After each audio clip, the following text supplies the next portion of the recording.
एक कंपनी जिसका नाम सुनते ही लोग कहते हैं ये सिर्फ बाइक नहीं, एक लाइफ स्टाइल है। और दूसरी कंपनी जो कभी बंद होने की कगार पर थी, लेकिन आज दुनिया बदल चुकी है।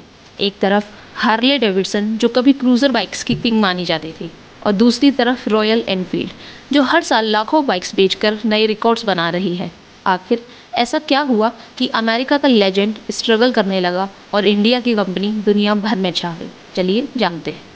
हार्ले डेविडसन की शुरुआत 1903 में अमेरिका में हुई थी।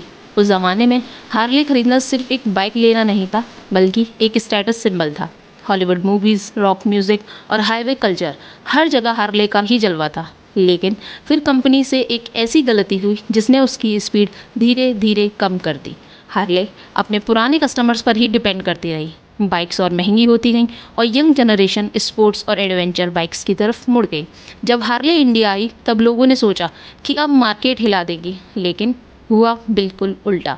जहां Indian customers value for money देखते थे, वहां हार्ले की बाइक्स आम लोगों की पहुंच से काफ़ी दूर थी। सेल्स गिरती गई और 2020 में कंपनी ने इंडिया में अपनी मैन्युफैक्चरिंग और डायरेक्ट सेल्स ऑपरेशंस बंद कर दिए। अब एंट्री होती है रॉयल एनफील्ड की। आज जिस कंपनी को देखकर लगता है कि वो हमेशा सक्सेसफुल थी, सच ये है कि 1990s में रॉयल एनफील्ड खुद अपनी आखिरी सांसें गिन रही थी। जापानीज़ कंपनीज जैसे होंडा, यामाहा और सुजुकी मार्केट पर छा चुके थे। रॉयल एनफील्ड की सेल्स इतनी कम हो गई थी कि लोगों को लगने लगा था अब इसका चैप्टर ख़त्म। लेकिन तब आइसर मोटर्स ने कंपनी की कमांड संभाली। नए इंजन्स, बेहतर क्वालिटी, मॉडर्न टेक्नोलॉजी। लेकिन एक चीज़ बिल्कुल नहीं बदली, उस बाइक की पहचान।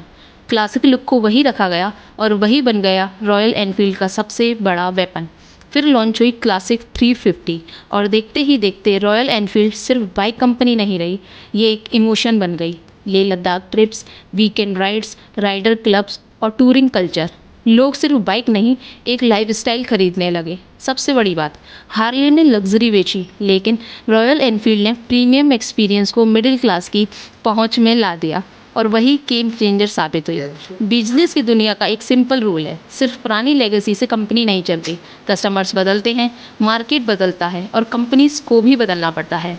हार्ले डेविडसन अपनी लेगेसी पर टिक गई, रॉयल एनफील्ड ने अपनी लेगेसी को मॉडर्न बना दिया, और इसी के डिसीजन ने एक कंपनी को स्ट्रगल और दूसरी को ग्लोबल सक्सेस की तरफ पहुंचा दिया।